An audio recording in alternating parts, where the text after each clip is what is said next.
आज हमने जावा स्क्रिप्ट के अंदर फंक्शंस पढ़ना है। फंक्शंस क्या होते हैं? ब्लॉक ऑफ कोड होता है जो बार बार यूज़ करने के लिए इस्तेमाल किया जाता है। फंक्शन डिज़ाइन किस लिए करते हैं? किसी पर्टिकुलर टास्क को परफॉर्म करने के लिए। तो फंक्शन अपने आप को तब एग्जीक्यूट करते हैं जब उन्हें कॉल या किया जाता है या इन्वोक किया जाता है। फंक्शंस प्रोग्रामिंग लैंग्वेज के काफ़ी फंडामेंटल हिस्सा है, ठीक है, काफ़ी अहमियत रखता है। फंक्शन को यूज़ क्यों किया जाता है? कोड को बार बार यूज़ करने के लिए।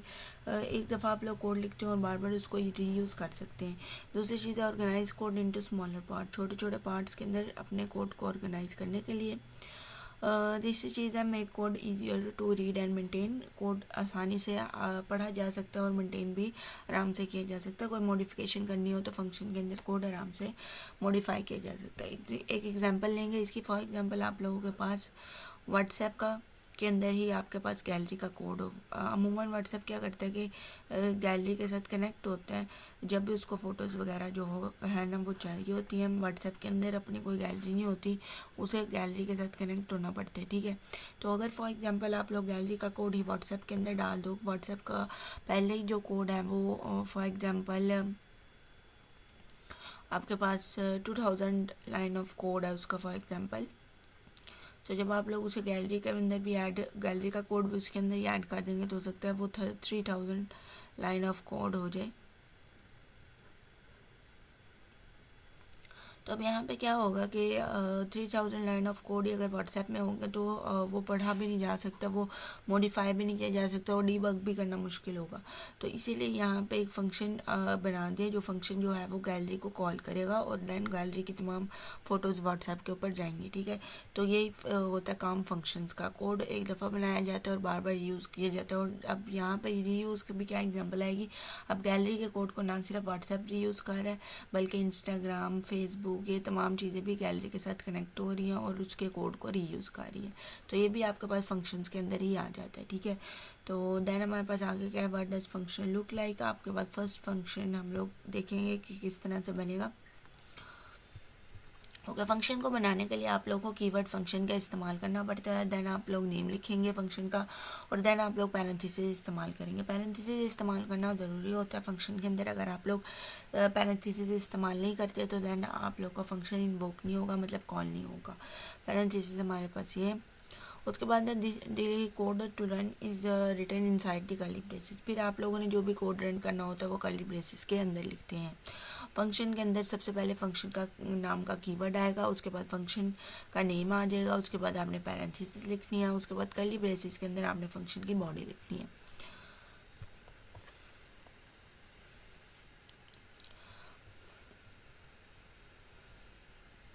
आप लोग एक लाइन के अंदर भी कोड को लिख सकते हैं। आप लोग 2 या 3 लाइन्स के अंदर, मल्टीपल लाइन्स के अंदर भी कोड को लिख सकते हैं। इसके अंदर कोई भी फंडामेंटल कोई चीज़ नहीं है। नेक्स्ट हमारे पास the function above does not do anything. ऊपर वाला फंक्शन आपका कुछ भी नहीं कर सकता। क्यों नहीं कर सकता वो देखते हैं। ऊपर जो हमारे पास फंक्शन है वो हमने बना तो लिया बट हमने उसको अभी तक कॉल नहीं किया। ये जो हमारे पास फंक्शन है ये हमने बना लिया बट इस फंक्शन को हमने कॉल नहीं किया है। तो जब तक हम इस फंक्शन को कॉल नहीं करेंगे ना तो ये हमारा फंक्शन ज़ाहिर कॉल जो है वो एग्जीक्यूट नहीं होगा, रन नहीं हो पाएगा, ठीक है। तो it has to be called first. आप लोगों ने फंक्शन को पहले कॉल करना एंड देन फंक्शन आपका रन होगा, एग्जीक्यूट होगा। फंक्शन को रन करने के लिए when you call them, function को रन तब किया जाता है जब आप लोग उसे कॉल करते हैं। कॉलिंग किस तरह से करते हैं? कॉलिंग की यहाँ पे एग्जांपल दी हुई है।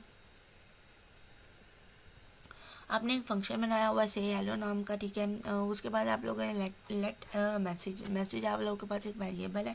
वेरिएबल इज इक्वल टू से हेलो। से हेलो आपके पास फंक्शन था तो अब यहाँ पे से हेलो लिखा हुआ है तो मतलब यहाँ पे फंक्शन को कॉल किया गया। इस लाइन के अंदर आपके फंक्शन को कॉल किया गया, ठीक है। और जब आपके फंक्शन को कॉल किया गया तो फंक्शन के पास जाएगा और फंक्शन क्या रिटर्न कर रहा है? Hello world. तो आप लोग का जो हेलो वर्ल्ड है वो नीचे आकर मैसेज के अंदर सेव हो जाएगा। तो जब आप लोग कंसोल के अंदर मैसेज को प्रिंट करवाएंगे तो आप लोग का जो वर्ड है हेलो वर्ड ये आप लोगों के पास डिस्प्ले हो जाएगा। तो आप लोग को समझ आ गई होगी इसकी।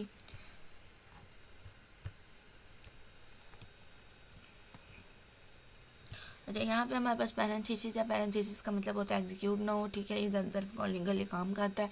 अगर आप लोग ये नहीं लगाएंगे तो आप लोग का फंक्शन कॉल ही नहीं होगा, ठीक है।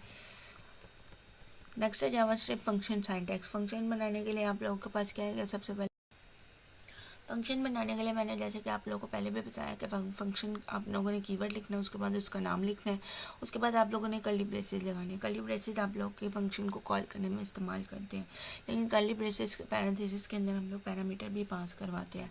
अगर तो आपके पास कोई पैरामीटर नहीं है तो आप लोगों ने इसे स्किप नहीं करना, कॉलिंग इसी से की जाती है। लेकिन अगर आपके पास पैरामीटर है तो आप लोग पैरेंथेसिस के अंदर ही लिखोगे पैरामीटर 1, पैरामीटर 2, और देन आप लोग के पास जितने भी पैरामीटर थे आप लोग लिस्ट ऑफ पैरामीटर्स इसके अंदर लिखोगे, एंड देन आपके पास जो भी कोड आपने एग्जीक्यूट करना है तो वो फंक्शन की बॉडी में लिखेंगे।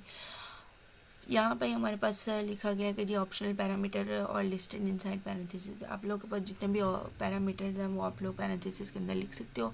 पैरामीटर्स ऑप्शनल होते हैं, ज़रूरी नहीं है कि आप लोग डालें। अगर आपके पास कोई पैरामीटर नहीं है तो आप लोग इसे नल भी छोड़ सकते हो, एम्प्टी भी छोड़ सकते हो, ठीक है।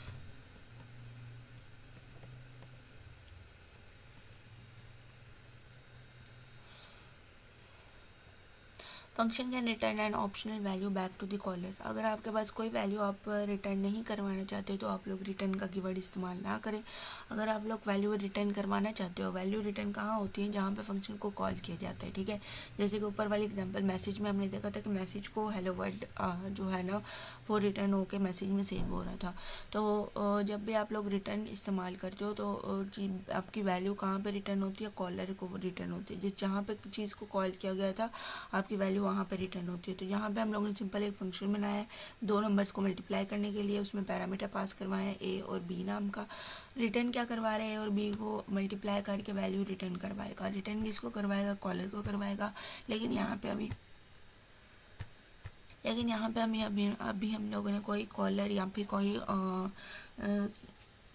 कॉलर वगैरह हम लोगों ने जो है वो डिक्लेयर नहीं करवाया हुआ है। तो आगे इसका कंप्लीट कोड देखेंगे। और यह function can B use many times. Function को एक से ज़्यादा दफ़ा इस्तेमाल किया जा सकता है। यहाँ पे जैसे कि हमारे पास एग्जांपल के अंदर एक फंक्शन बना हुआ है। ये फंक्शन क्या कर रहा है, ऐड करवा रहा है 2 नंबर्स को। अब यहाँ पे फंक्शन का कीवर्ड के साथ हम लोगों ने फंक्शन डिक्लेयर कर दिया है। ऐड हमारे पास फंक्शन का नेम लिखा गया है। उसके बाद ए और बी 2 पैरामीटर्स है, एक का नाम ए है और दूसरा बी है। उसके बाद रिटर्न क्या करवाएगा, ए और बी को प्लस करके कॉलर्स को रिटर्न करवाएगा। फंक्शन के लिए हमारे पास 2 चीज़ें ओके। फर्स्ट में हमारे पास सम वन का नाम का वेरिएबल है, ठीक है। उसको हम लोगों ने डिक्लेयर करवाया लेट के साथ। उसके बाद ऐड क्या है, हमारे फंक्शन का नाम है, मतलब यहाँ पे फंक्शन कॉल हुआ है, ठीक है। अब फंक्शन के अंदर 2 पैरामीटर पास करवाए गए हैं 5 और 5। 5 हमारे पास कहाँ पे जाके सेव होगा, ए में, और ये वाला 5 कहाँ पे सेव होगा, बी में। रिटर्न ए प्लस बी, ए और बी हमारे पास इस वक्त क्या है 5 और 5, 5 और 5 हमारे पास 10 है। 10 को रिटर्न कर देगा किसको, सम वन को। सम वन में हमारे पास 10 स्टोर हो जाएगा, ठीक है। तो सम वन में हमारे पास इक्वल टू 10 स्टोर होगा। अब जब हमारे पास सेकेंड लाइन के ऊपर एग्जीक्यूट करेगा तो सम टू एक और वेरिएबल है। फिर से अब फंक्शन रीयूज़ होता है, ठीक है। तो मैं आप लोगों को पहले भी बताया कि फंक्शन को बार बार आप लोग रीयूज़ कर सकते हो, उसको बार बार कॉल करवा के। तो सम टू ने भी फंक्शन को कॉल करवाया, तो इस दफ़ा फंक्शन के पास पैरामीटर है 50 एंड देन 50, ठीक है। तो 50 आपका ए में आएगा और सेकेंड 50 आप लोग का बी में आएगा। जो पैरामीटर होते हैं उनका सीक्वेंस आपके पास बहुत ज़्यादा इंपॉर्टेंस रखता होता है। जिस सीक्वेंस के साथ आप लिखते हो उसी सीक्वेंस से पैरामीटर्स सेव होते हैं। तो फर्स्ट 50 आपका ए में आएगा, सेकंड 50 आपका बी में आएगा। तो नीचे हमारे पास रिटर्न 50 + 50 100। तो जो आप लोग का 100 है वो किसको रिटर्न होगा, कॉलिंग को रिटर्न होगा, मतलब सम टू को रिटर्न हो जाएगा। तो सम टू के अंदर हमारे पास इस वक्त क्या है 50, सॉरी 100। सम वन में हमारे पास 10 था और सम टू के अंदर हमारे पास 100 है। तो अभी भी हमारे पास ये प्रिंट नहीं होंगे, आप लोग को सम वन और सम टू को कंसोल करके इसको प्रिंट करवाना पड़ेगा, ठीक है। तो इसको हम लोग एग्जीक्यूट करके देख लेते हैं।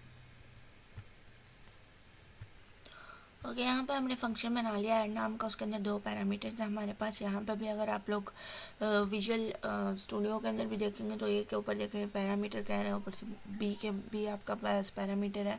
रिटर्न के ऊपर आप लोग अगर एरो लेके जाएंगे तो ये हमारे पास रिटर्न का कीवर्ड है। ए और बी हमारे पास पैरामीटर्स थे, सम वन हमारे पास वेरिएबल्स हैं, ठीक है। तो ये हमने पूरा फंक्शन जो मैंने आपको पीछे बताया हमने फंक्शन जो है वो बना लिया। उसके बाद हम लोग अब sum1 और sum2 को क्या करवाएंगे, प्रिंट करवाएंगे। ठीक है, तो लॉग हम लोगों ने यूज़ किए एंड देन आप लोगों ने sum1 इस्तेमाल करना है।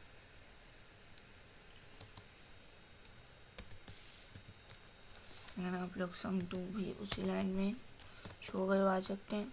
आप लोग को पहले भी मैंने बताया हुआ कि लाजमी आप लोगों ने जो है वो ऑटो सेव या तो ऑन कर लेना, या फिर आप लोगों ने Ctrl+S दबा कर अपना साथ साथ सेव करते रहना, वरना ये एग्जीक्यूट नहीं होगा। ठीक है, तो जब इसको एग्जीक्यूट करेंगे तो देखिए आप लोग के पास 10 एंड 100, sum1 के लिए आपके पास क्या आ गया 10 और sum2 के लिए आपके पास क्या आ गया 100। तो आप लोग को इस चीज़ की समझ आ गई होगी। नेक्स्ट देखते हैं। नेक्स्ट हमारे पास लिखा हुआ है कि note that values return from function can be stored in variables. जो वैल्यू आप फंक्शन से रिटर्न करवाए उसे लाजमी वेरिएबल्स के अंदर स्टोर करें। क्यों वेरिएबल में स्टोर करना वो हम आगे देखेंगे। Variables declared within a JavaScript function become local to the function. Local function variable can be accessed from within the function. और यहाँ पे हमारे पास जो वेरिएबल्स फंक्शन के अंदर डिक्लेयर किए जाते हैं ना, वो सिर्फ फंक्शन के अंदर ही इस्तेमाल किए जाते हैं। आप आउटसाइड दी फंक्शन उसको इस्तेमाल नहीं कर सकते।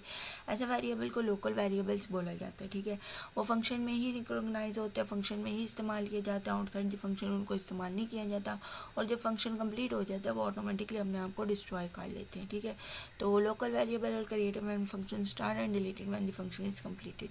ये अपने आप को तब क्रिएट करते हैं जब फंक्शन आपका कॉल होता है, और जब तब अपने आप को डिस्ट्रॉय कर देते हैं जब आपका फंक्शन जो है वो ख़त्म हो जाता है, कंप्लीट हो जाता है। तो जैसे कि यहाँ पे ये जो आपके पास दो पैरामीटर थे ए और बी आपके पास फंक्शन के अंदर ही बनाए गए थे। ठीक है, पैरामीटर्स, तो दैट्स ऑल लोकल वेरिएबल्स, ये लोकल वेरिएबल्स थे। अब जैसे ही फंक्शन आपका कंप्लीट हो गया था ना, जब इसने वैल्यू रिटर्न कर दी थी, तो ए और बी ने अपने आप को डिस्ट्रॉय कर लिया था। तो रिटर्न की गई वैल्यू को एक नए वेरिएबल में स्टोर करना इसलिए लाजमी होता है क्योंकि जब आपका फंक्शन ख़त्म हो गया ना, तो आप उस वैल्यू को एक्सेस नहीं कर सकते। अगर 10 को आप लोगों ने स्टोर ना किया होता ना, तो आप लोग ए और बी को दोबारा से एक्सेस आप लोग नहीं कर सकते, आप लोग को दोबारा से फिर फंक्शन चलाना पड़ेगा। ठीक है, तो होप सो आप लोग को समझ आ गई हो लोकल वेरिएबल्स की। Function used as variable, functions को आप लोग एज अ वेरिएबल भी इस्तेमाल कर सकते हो। आप लोग एक होल फंक्शन बनाकर उसको एक वेरिएबल को असाइन भी कर सकते हो। ठीक है, तो ये किस तरह से कर सकते हैं तो देखते हैं। Function can be used as variable in all types of formula, assignment and calculation. किसी भी किस्म के फार्मूला, असाइनमेंट और कैलकुलेशन के साथ भी आप लोग फंक्शन को इस्तेमाल कर सकते हो। जैसे कि यहाँ पे हम लोग एक फंक्शन बनाया गया टू सेल्सियस नाम का। तो सेल्सियस नाम का फंक्शन के अंदर 77 एज अ पैरामीटर पास किया गया और इसको असाइन करवा दिया गया एक वेरिएबल एक्स को। अब यहाँ पे ना उन्होंने होल फंक्शन बनाकर शो नहीं किया हुआ टू सेल्सियस नाम का, उन्होंने सिर्फ उसको एज अ कॉलिंग जो है ना वो दिखाया हुआ फंक्शन को।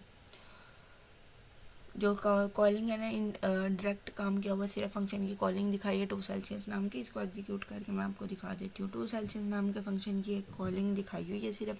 ठीक है, कि उसको यहाँ पे कॉल करवाया गया और कॉल जहाँ पे करवाया गया उसको साइन किया हुआ है एक्स नाम के। मतलब टू सेल्सियस नाम का फंक्शन पैरामीटर 77 लेकर जो भी रिटर्न करवाएगा ना, उसकी वैल्यू एक्स में आगे स्टोर हो जाएगी वेरिएबल में। तो let text is equal to the temperature, फिर टेक्स्ट ने क्या करना है, द टेम्परेचर इज जो भी एक्स में स्टोर है और उसके बाद सेल्सियस। इस तरह से ये लाइन जो है वो प्रिंट करवा देनी। इस चीज़ को आप डायरेक्ट भी कर सकते हो without using the x parameter variable.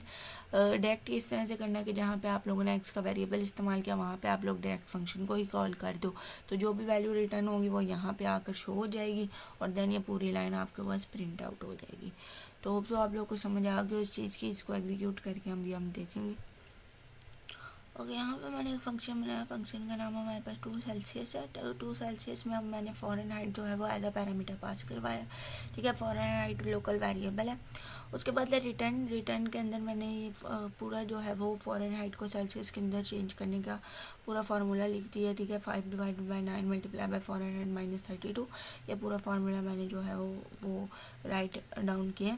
आगे let x is equal to 2 Celsius 77। ठीक है, तो मैं ये फर्स्ट वन जो हमारे पास पहले था वो उसको प्रिंट करवाऊंगी कि किसी भी फंक्शन को कॉल करवा के एक वेरिएबल के अंदर स्टोर करवाया जा सकता है कि जी 2 सेल्सियस नाम का फंक्शन है, 77 पैरामीटर पास कर रहा है जो कि ऊपर जाके फ़ारेनहाइट में सेव हो जाएगा और देन फ़ारेनहाइट माइनस 32 और फिर 5 डिवाइड बाई 9 के साथ मल्टीप्लाई हो जाएगा। ठीक है, तो ये मैं पहले एग्जीक्यूट करवा के शो करूँगी कंसोल लॉग के अंदर, एक्स के अंदर हम लोग इसको प्रिंट आउट करवाएंगे। ओके, यहाँ पे हमने प्रिंट आउट करवा दिया, हमारे पास जो आंसर है वो 25 आया। एक्स को हमने प्रिंट आउट करवाया था, 25 हमारे पास आंसर आया। अब ये चीज़ हम लोग जो है वो कमेंट आउट कर लेते हैं और इसको डायरेक्ट करके देखते हैं। अच्छा, यहाँ पे क्या था कि हम लोगों ने टेक्स्ट के अंदर भी जो है वो the temporary is x Celsius, ये लाइन भी हम लोगों ने प्रिंट करवानी थी। इस लाइन को भी हम लोग प्रिंट करवा के पहले देखते हैं।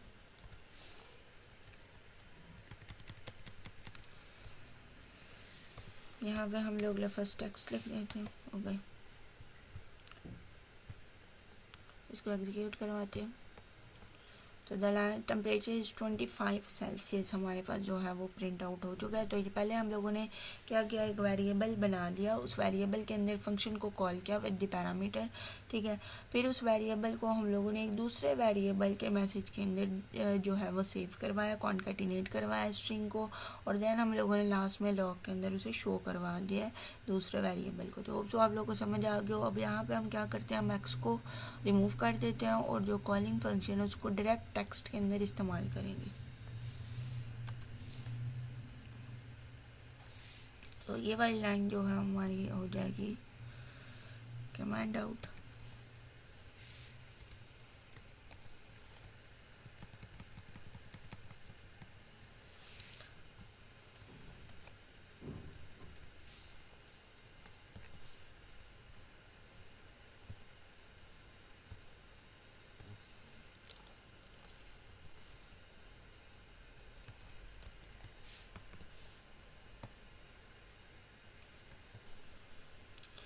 ओके जी, हम लोगों ने अब एक्स को इस्तेमाल किया, हम लोगों ने कॉन्कैटिनेशन में डायरेक्ट ही अपने फंक्शन को कॉल करवाया है।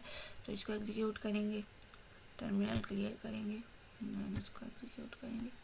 तो द टेम्परेचर इज़ 25 सेल्सियस। तो ये हमारे पास ये डायरेक्ट जो है वो अब एग्जीक्यूट हुआ है। तो होप सो आप लोग को समझ आ गया होगी कि किस तरह फंक्शन के अंदर चीज़ों को रिटर्न करवाना है। फंक्शन के अंदर रिटर्न आप लोग वेरिएबल में भी करवा सकते हो, आप लोग डायरेक्ट कॉन्कैटिनेशन ऑपरेशन भी परफॉर्म कर सकते हैं।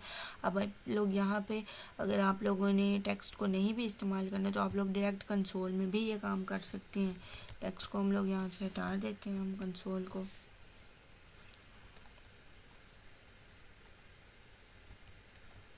अब ये वाली लाइन में फॉर एग्जांपल हम लोग अगर कमेंट आउट करें और ये होल थिंग की हम लोग इस्तेमाल कर लेते हैं।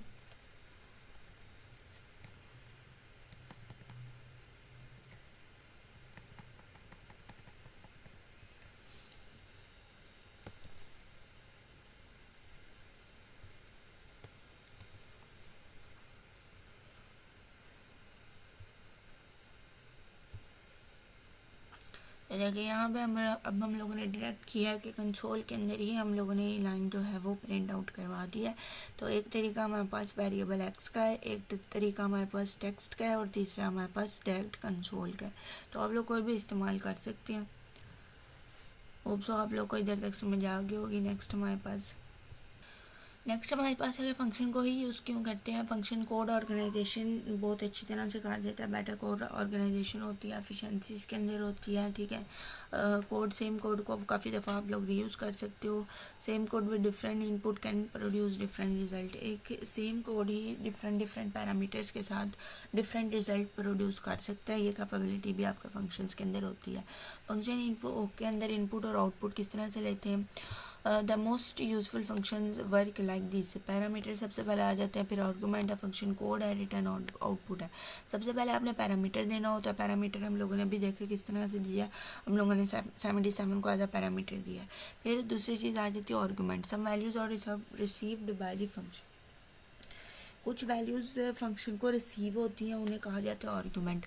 जब आप लोग फंक्शन के अंदर ही इनपुट लेते हो तो फंक्शन को वो वैल्यू रिसीव होती है तो उसे आर्गुमेंट कहा जाता है। एक होता है हमारे पास पैरामीटर और दूसरा होता है आर्गुमेंट। तीसरी चीज़ है फंक्शन कोड। फंक्शन कोड आप लोगों को पता है बॉडी ऑफ फंक्शन होती है। चौथी चीज़ है रिटर्न आउटपुट। जो भी आप लोग वैल्यू रिटर्न करते हो फंक्शन को, उसे रिटर्न आउटपुट कहा जाता है। Invoking JavaScript function. JavaScript function को किस तरह से कॉल किया जाता है। Function invocation, the code inside a function is not executed। आपका फंक्शन के इनसाइड का कोड तब तक एग्जीक्यूट नहीं हो जाता जब तक कि आप लोग फंक्शन को डिफाइन नहीं करते हो। फंक्शन को एग्जीक्यूट करने के लिए आप लोग फंक्शन को कॉल करने के लिए आप लोग तीन चीज़ें इस्तेमाल कर सकते हो। खुद फंक्शन को कोड को का नाम लिख के फंक्शन का तो उसको कॉल करवा सकते हो। दूसरा तरीका आप लोग कोई इवेंट अकर कर सकते हो। इवेंट अकर किस तरह से होता है कि जब भी आप लोग के कंप्यूटर में कुछ ना कुछ हैपनिंग होती है ना, उसको इवेंट बोला जाता है। तो आप लोग कुछ इवेंट अकरेंस के ऊपर भी फंक्शन को कॉल करवा सकते हो, जैसे कि एक बटन क्लिक करना या फिर एरो को मूव करना या फिर कोई मैसेज अपेयर हो जाए तो ये फंक्शन कॉल हो। तो ये इस किस्म के इवेंट्स के साथ भी आप लोग फंक्शन को कॉल करवा सकते हो। ऑटोमेटिकली भी आप लोग फंक्शन को कॉल करवा सकते हो। जो ऑटोमेटिकली फंक्शन कॉल होते हैं उनको सेल्फ इन्वोक्ड फंक्शन कहा जाता है। सेल्फ इन्वोक्ड फंक्शन किस तरह से बनाते हैं, कैसे ये कॉल होते हैं, वो हम लोग आगे देखेंगे।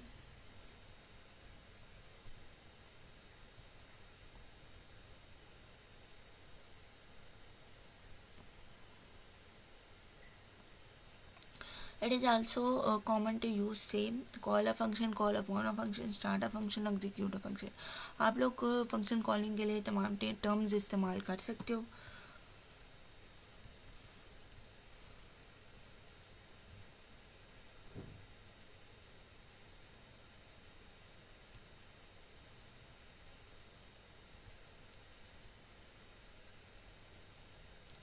ओके, यहाँ छोटा सा नोट लिखा हुआ है कि भाई आप लोगों ने जब भी रिटर्न इस्तेमाल करना हो, किसी वैल्यू को आप रिटर्न करवाओ ना, तो उसको किसी वेरिएबल के अंदर लाजमी स्टोर करें।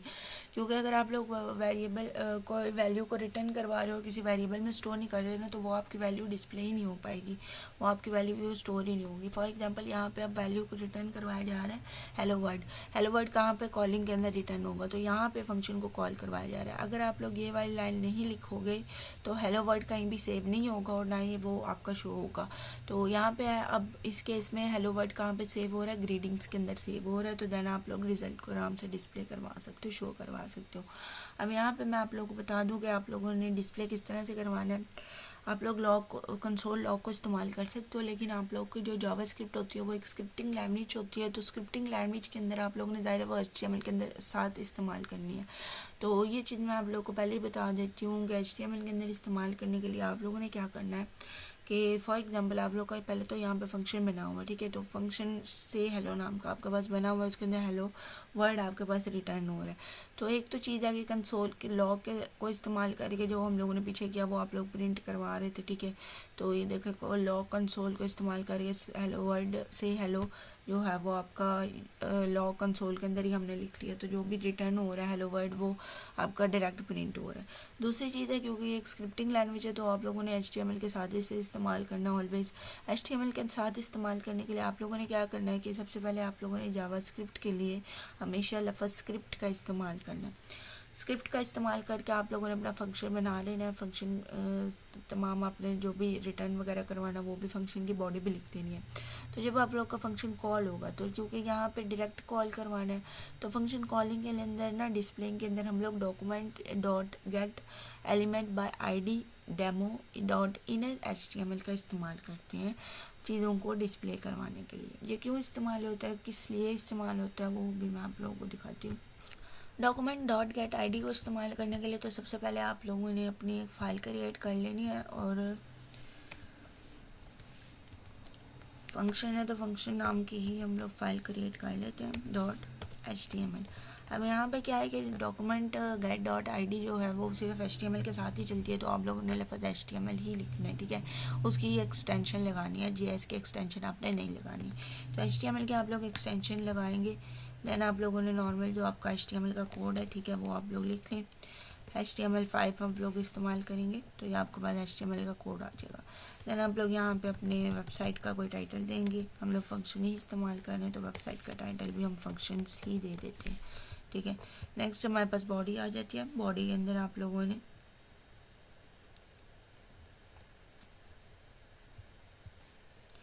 ओके बॉडी के अंदर अभी हम लोग P tag normally H1 tag हम लोग पहले इस्तेमाल करेंगे। यहाँ पे हम लोग जावास्क्रिप्ट फंक्शंस अपनी हेडिंग देंगे। नेक्स्ट P टैग इस्तेमाल करेंगे। अब P टैग किस लिए इस्तेमाल करना है, P टैग में क्या पास करवाना है वो भी हम लोग देखते हैं। अभी हम लोग इस्तेमाल करते हैं स्क्रिप्ट, ठीक है। स्क्रिप्ट और ये स्क्रिप्ट इस्तेमाल किस लिए किए जाते हैं, जब भी आप लोग HTML के अंदर जावास्क्रिप्ट को इस्तेमाल करें ना, तो आप लोगों ने स्क्रिप्ट लफ्ज़ लिखना होता है। तो यहाँ पे मैंने स्क्रिप्ट लिख दिया। और स्क्रिप्ट के अंदर हम लोग अपना फंक्शन डिफाइन करेंगे। यहाँ पे आप लोगों के पास काफ़ी कैटेगरी आ जाती है, तो सबसे पहला वाला नहीं, हम लोग ये ब्लॉक वाला फंक्शन इस्तेमाल करेंगे, ठीक है। तो जैसे आप इसे क्लिक करेंगे देन आपके पास फुल फंक्शन का जो स्ट्रक्चर है वो आ जाएगा। तो हमारे पास जो नेम है वो हमारे पास क्या है, से हेलो नाम का हमने फंक्शन बनाया है। उसके अंदर पैरामीटर हम लोग कुछ भी पास नहीं करेंगे।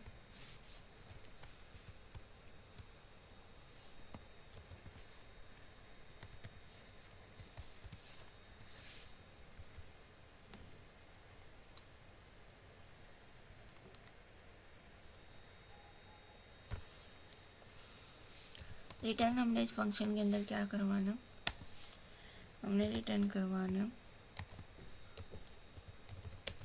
Hello world.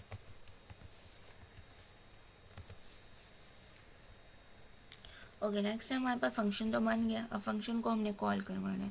फंक्शन को कॉल आप लोगों ने किस तरह से करवाना है, डॉक्यूमेंट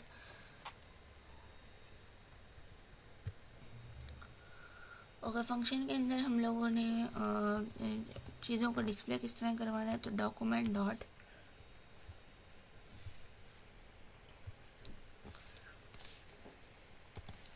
गेट एलिमेंट। अच्छा, यहाँ पे हमारे पास पहले आएगा dot gate element by ID. इसके ऊपर जाकर आप लोगों ने क्लिक करना।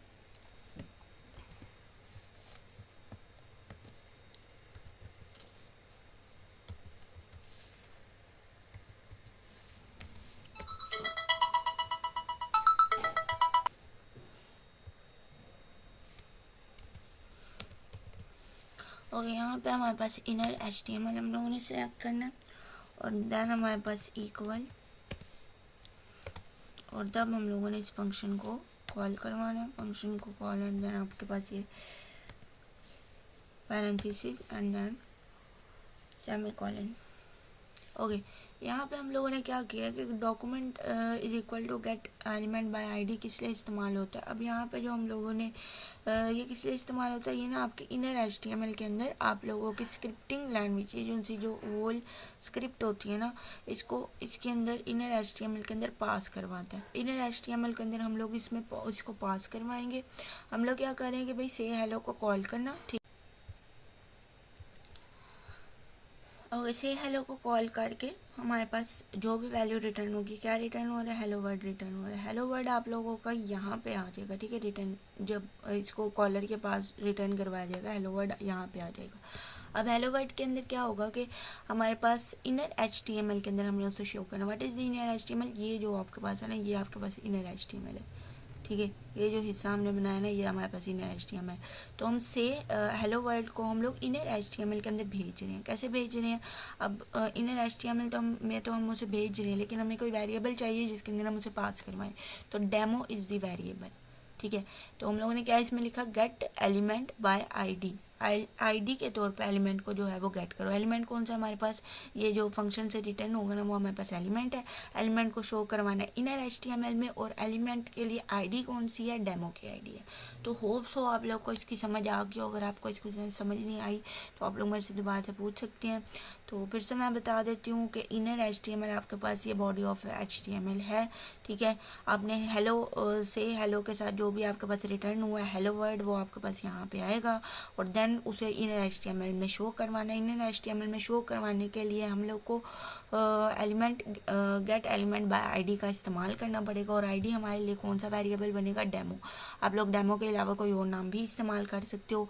डेमो नाम का जो आपके पास आईडी है वो इनर HTML के अंदर आपके हेलो वर्ड को शो करवाएगी। और यहाँ पे डॉक्यूमेंट किससे इस्तेमाल हुआ है, क्योंकि ये आपके पास डॉक्यूमेंट फॉर्म में यहाँ पे लिंक होगा ना, तो इसलिए आपके पास यहाँ पे डॉक्यूमेंट इस्तेमाल किया गया। तो होप सो आप लोग को समझ आ गया हो। अब हमारे पास दूसरा काम क्या है कि हम लोगों ने सेव तो करवा दिया हेलो वर्ल्ड के अंदर, हेलो वर्ल्ड को आईडी में सेव तो करवा दिया डेमो नाम के आईडी के अंदर, लेकिन अब हम लोगों ने HTML के अंदर इन यहाँ पे इसको जाके पास करवाना है। हम लोगों ने डेमो के अंदर डेमो को जो है वो या तो अगर आपने डेमो को ये जो हेलो वर्ल्ड है अगर आप लोग इसको हेडिंग बनाना चाहते हो तो H1 में पास करवाओ। अगर आप लोग इसे एक पैराग्राफ बनाना चाहते हो तो आप लोग P टैग में पास करवाओ। तो मैं यहाँ पे ना इसको एक पैराग्राफ बनाना चाहती हूँ तो मैं इसको P टैग के अंदर पास करवाऊँगी। पास कैसे करवाते हैं तो मैं आपको भी दिखाती हूँ। ओके, पास करवाने के लिए आप लोगों ने P टैग के इनर टैग के अंदर जाना है। P के जो ओपनिंग टैग है ना उसके इनर टैग के अंदर आपने जाना है। तो यहाँ पे ID is equal to ID क्या हमने दी थी डेमो, वो आप लोगों ने सिंपली लिख देनी है। ठीक है, तो ये हमारे पास जो भी हम लोग हमारे पास आएगा हेलो वर्ल्ड, वो पहले से हेलो उसको पहले कॉल करेगा, फिर हेलो वर्ल्ड रिटर्न जहाँ पे कॉलिंग की गई है यहाँ पे कॉलिंग की गई है इधर आएगा और इधर आके वो डेमो नाम के आईडी के अंदर सेव हो जाएगा और डेमो नाम की आईडी यहाँ पे आपने पास करवा देनी है जिससे ये वो P टैग के अंदर जो है वो शो हो जाएगा।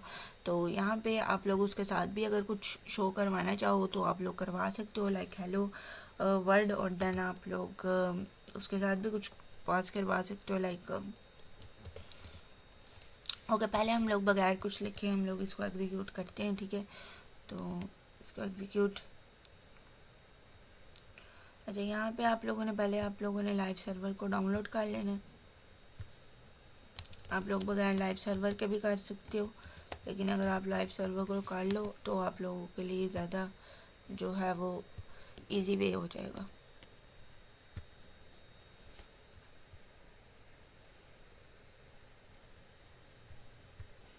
ओके, लाइव सर्वर हमारे पास डाउनलोड हो चुका है। लाइव सर्वर के बाद आप लोगों ने क्या करना है, अपने कोड पे आ जाना, यहाँ पे आपने राइट क्लिक करना है।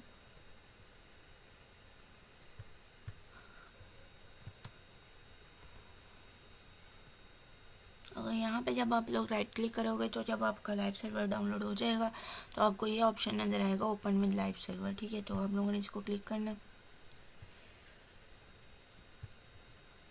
एक्सेस अलो कर देने यहाँ से। ओके, यहाँ पे आप लोगों का जो भी डिफ़ॉल्ट सर्वर होगा, मेरा डिफ़ॉल्ट सर्वर माइक्रोसॉफ्ट एज है, तो वहाँ पे ये मेरे पास ओपन हो गया जावास्क्रिप्ट फंक्शंस और ये हमारे पास है हेलो वर्ल्ड। अब यहाँ पे क्या हमारे पास क्या हुआ था कि जावास्क्रिप्ट फंक्शन जो हम लोगों ने H1 टैग के अंदर लिखा था, तो ये हेलो वर्ल्ड हमारे पास जो है वो पास आउट हुआ है स्क्रिप्ट के अंदर से। ठीक है, पहले फंक्शन को कॉल किया, फिर फंक्शन रिटर्न किया, फिर फंक्शन का जो रिटर्न थी वो उसे डेमो में सेव किया, फिर डेमो से हम लोगों ने P के टैग के अंदर सेव किया और देन ये हमारे पास हेलो वर्ल्ड जो है वो शो हुआ। तो होप सो आप लोग को इसकी समझ आ गई होगी।